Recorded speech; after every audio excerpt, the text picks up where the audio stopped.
నమస్తే ఫ్రెండ్స్, నేను మీ అడ్వకేట్ రమేష్ పిట్ల. So BNS భారతీయ న్యాయ సంహిత అనేది జూలై 1 నుంచి కొత్తగా వచ్చినటువంటి క్రిమినల్ చట్టం. సో ఈ చట్టం గురించి ప్రతి ఒక్కరికి అవగాహన ఉండాలి, ఒక బేసిక్ అవేర్నెస్ ఉండాలనే ఉద్దేశంతో ఒక చిన్న వీడియో చేయడం జరుగుతుంది. అందరూ ఈ ఛానల్కి సబ్స్క్రైబ్ చేసుకోండి, ప్రతి ఒక్కరికి షేర్ చేయండి. చట్టాల పట్ల శిక్షల పట్ల అవగాహన ఉన్నప్పుడు మాత్రమే మనపైన తప్పుడు కేసులు పెడుతున్నారా, లేకపోతే కేసులు పెట్టినప్పుడు వాటిని మనం ఏ విధంగా ఎదుర్కోవాలి అనేటువంటి ఒక అవగాహన అనేది ఏర్పడుతుంది. So subscribe to channel.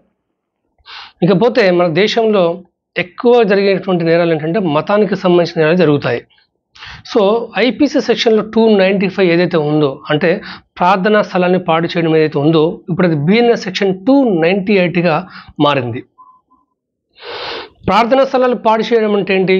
ఈ మధ్యనే కొన్ని సంఘటనలు జరిగినాయి. హనుమాన్ శోభాయాత్ర లేకపోతే శ్రీరామనవమికి జరిగినప్పుడు కొద్దిమంది అల్లరి మూకలు, అంటే కొన్ని ఏరియాస్లో కొద్దిమంది ముస్లిం యువకులు ఏం చేస్తారంటే, ఈ శోభాయాత్ర జరుగుతున్నప్పుడు ఆ గుడి పైన రాళ్ళు వేయడము, లేకపోతే ఆ గుడికి సంబంధించిన ఈ యొక్క తలుపుల్ని సర్వనాశనం చేయడము, గోడలు పగలగొట్టడము, చివరికి ఆ శోభాయాత్ర చేస్తున్నప్పుడు బైక్ పైన ఉన్న వాళ్ళపైన ఈ మిద్దె పై నుంచి రాళ్ళు వేసి ఇటువంటి దుశ్చర్యలకు పాల్పడిన వాళ్ళు చాలామంది ఉన్నారు దీంట్లో.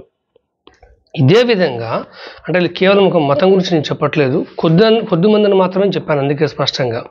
ఎందుకంటే మన దేశంలో డైవర్సిటీ అనేది ఉంది, హిందూ ముస్లిం భాయి అనుకునే సాంప్రదాయం మన దగ్గర ఎప్పటి నుంచో ఉంది. కానీ కొద్దిమంది మాత్రం ఈ మతంతో చేస్తూనే ఉన్నారు. కొద్దిమంది, అది హిందువులు కావచ్చు, ముస్లిమ్స్ కావచ్చు, క్రిస్టియన్స్ కావచ్చు, ఎవరైనా కావచ్చు, ఇతరుల యొక్క మత విశ్వాసాలు దెబ్బతినే విధంగా వాళ్ళ యొక్క ప్రార్థనా స్థలాన్ని, చర్చి కావచ్చు, మసీదు కావచ్చు, గుడి కావచ్చు, వాటిని కనుక నాశనం చేస్తే, ధ్వంసం చేసిన, destroys or damages or defiles, so వాళ్ళకి అప్ టు 2 years వరకు జైలు శిక్ష లేదా జరిమానా లేకపోతే 2 విధించే అవకాశం ఉంటుంది, నేర తీవ్రత బట్టి. ఒక విషయం గుర్తుపెట్టుకోండి, నిజాయితీగా పనిచేసే, అంటే ఒక జాబు నిజాయితీగా పనిచేసే ఒక ముస్లిం ఏ హిందూ జోలికి పోవట్లేదు. ఒక నిజాయితీగా పనిచేసి కుటుంబం పైన బాధ్యత ఉన్న ఒక హిందూ ఎవరిని డ్యామేజ్ చేయట్లేదు.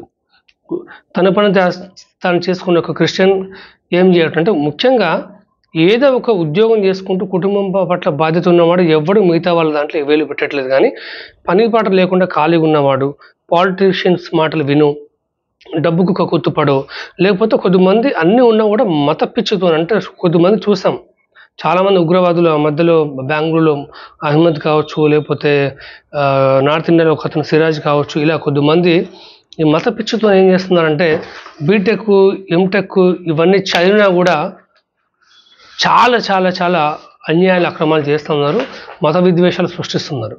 కాబట్టి మీరు చాలా జాగ్రత్తగా ఉండాలి. ఎవరి ఉపన్యాసాలు విని మీరు దేశానికి ఆపోజిట్గా మారితే మాత్రం దేశ సమగ్రత దెబ్బతింటుంది. విషయం ఎందుకు చెప్తున్నానంటే, హిందూ ముస్లిం భాయి అనుకుంటాం, క్రిస్టియన్స్ కూడా ప్రశాంతంగా ఉంటారు.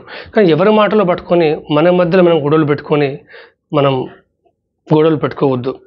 ఎందుకంటే రంజాన్కి వాళ్ళు మనకు సేమియా ఇస్తారు, హిందూ పండుగలు ఉన్నప్పుడు మనం ఏదైనా ఇస్తే వాళ్ళు తీసుకుంటారు, క్రిస్టియన్స్ కూడా వాళ్ళకు పండుగలు ఉంటే వాళ్ళు ఏదో కేకు అది పంచుతూ ఉంటారు. ఏది ఏమైనప్పటికీ ఎండ్ ఆఫ్ ద డే చూస్తే మాత్రం ఈ మధ్యన మాత్రం ఈ శోభాయాత్ర, హనుమాన్జీ కావచ్చు, శ్రీరాముడి యాత్ర కావచ్చు, చాలామంది రాళ్ళు వేసి హిందువుల పైన దాడి మాత్రం ఎక్కువ చేస్తారని చెప్పుకోవచ్చు ఇప్పుడు చూసే వార్తలు చూస్తుంటే. కాబట్టి ఇలాంటి జరిగినప్పుడు వెంటనే పోలీస్ స్టేషన్ కంప్లైంట్ ఇవ్వండి. ఎవరైతే గుడిని ధ్వంసం చేస్తున్నారో, గుడి పట్ల అన్యాయంగా ప్రవర్తిస్తున్నారో మీరు కంప్లైంట్ ఇవ్వచ్చు. నేను ఒక హిందుత్వవాదిగా చెప్పట్లేదు, ఒక భారతీయుడిగా చెప్తున్నాను. అలాగే ఎవరైనా సరే మసీదుని నాశనం చేసినా, ధ్వంసం చేసినా వాళ్ళు కూడా కంప్లైంట్ ఇవ్వచ్చు. ఎవరైనా చర్చి గోడలు పగలగొట్టిన, చర్చిని నాశనం చేసినా వాళ్ళు కూడా కంప్లైంట్ ఇవ్వచ్చు. ఇది ఎవరి పట్ల బయాస్గా చెప్పట్లేదు, కాబట్టి చాలా జాగ్రత్తగా ఉండండి. ఆవేశంలో ఎవరో చెప్పినట్టు విని యువత గుడి పైన, మసీదు పైన, చర్చి పైన దాడి చేస్తే వాళ్ళ జీవితాంతం వాళ్ళు ఊచ లెక్క పెట్టాల్సి వస్తుంది. వచ్చే ప్రభుత్వ ఉద్యోగాలు కూడా రావు. వాళ్ళపైన నేర చరిత్ర కలిగినటువంటి ఒక బ్యాడ్ రిమార్క్ అనేది వాళ్ళపైన ఏర్పడుతుంది. కాబట్టి చెప్పిన మాట వినండి. So me advocate Ramesh Pitla. Thank you.